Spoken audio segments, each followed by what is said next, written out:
Salve Bapak Ibu Saudara-saudariku yang terkasih. Dalam sebuah film pendek dikisahkan tentang seorang anak perempuan yang jarang sekali berbicara dengan ayahnya.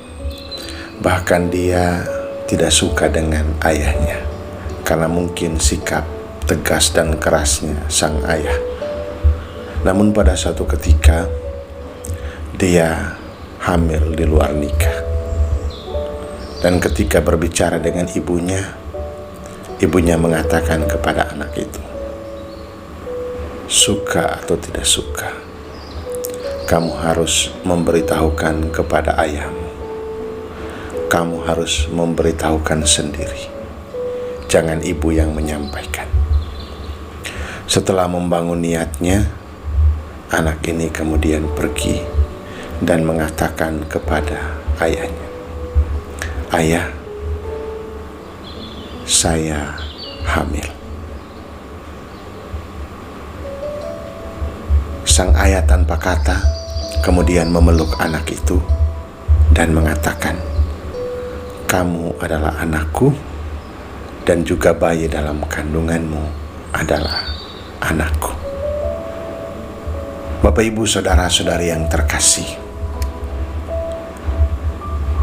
pengampunan itu mengubah cara pandang.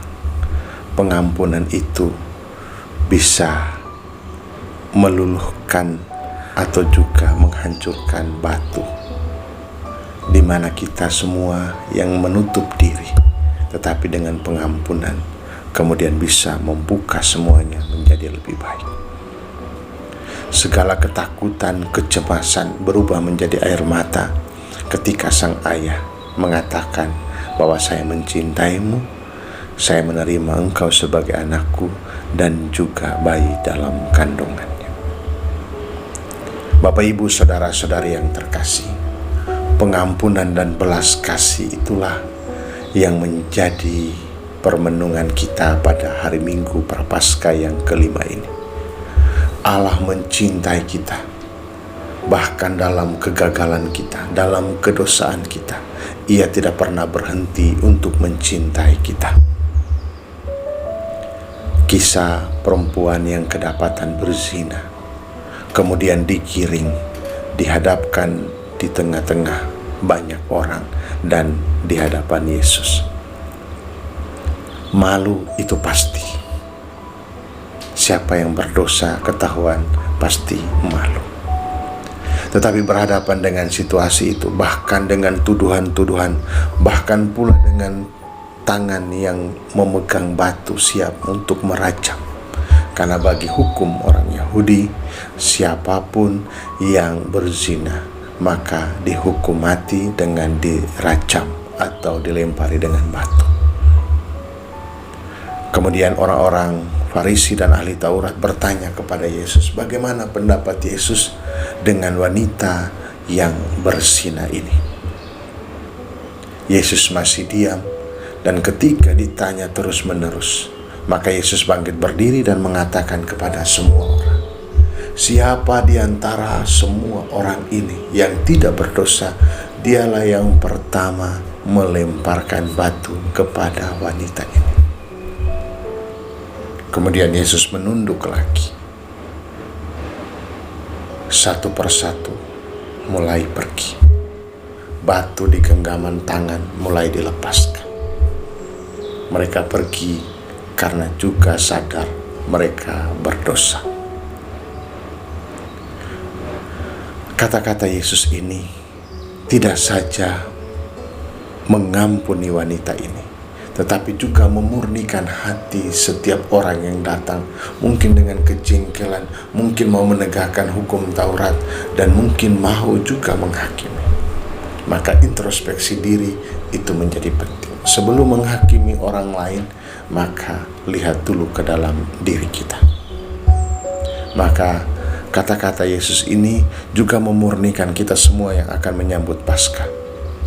Apakah saya sudah benar-benar membuka diri, benar-benar membiarkan kuasa Allah, belas kasih Allah itu menguasai hidup kita, sehingga kita tidak tinggal dalam dosa. Dan ketika Yesus menunduk menjadi sama dengan wanita yang berdosa ini, hati dan hati berjumpa, pandangan mata, maka Yesus mengatakan, aku juga tidak melemparimu dengan batu. Pergilah dan jangan berbuat dosa lagi. Bapak, Ibu, saudara-saudari yang terkasih, ketika kita dicintai dengan luar biasa, bahkan di titik kita sangat malu, berdosa dan gagal, Tuhan tidak pernah meninggalkan kita, bahkan juga tidak menghukum kita, tetapi meminta kita untuk hidup baru, kembali dengan cara hidup yang baru, kembali untuk tidak berbuat dosa lagi.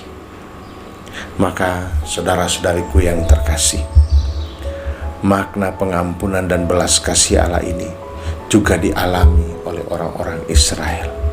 Dalam bacaan pertama kita dengarkan bahwa ketika mereka ada dalam pembuangan, mereka mengingat kembali semua kebaikan-kebaikan Tuhan, betapa besar cinta Tuhan yang ada di dalam kehidupan mereka.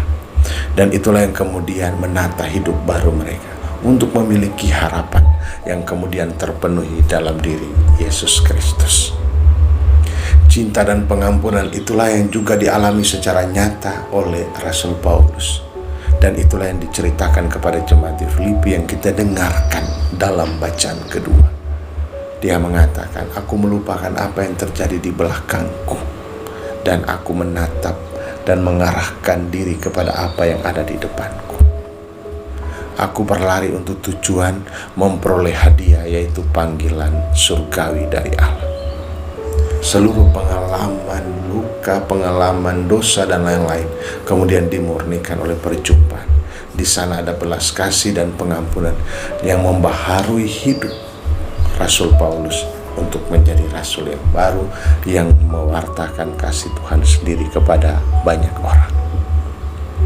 Karena itu Bapak, Ibu, saudara-saudariku yang terkasih, di Minggu Prapaskah yang kelima ini mengajak kita semua untuk mengampuni seperti Allah yang mengampuni.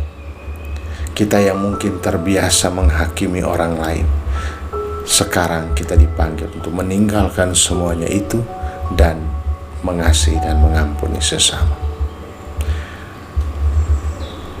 Kita yang mungkin menyadari bahwa dosa selalu membuat kita terpuruk dan dosa itu selalu menanggung resiko. Kalau kita berdosa pasti malu, tetapi Tuhan tidak pernah meninggalkan kita, bahkan dalam kegagalan dan dosa-dosa kita. Ia datang untuk menyelamatkan dan Ia datang untuk membebaskan kita. Maka mulailah hidup baru dengan saling mengasihi, saling menguatkan. Ingat kata-kata Tuhan, pergilah dan jangan berbuat dosa lagi. Dan dengan cinta dan pengampunan ini, mari kita memperhatikan para pendosa supaya hidup baru dan jangan ingat dosa-dosa mereka. Selamat hari Minggu, Tuhan Yesus memberkati, Bapa dan Putra dan Roh Kudus.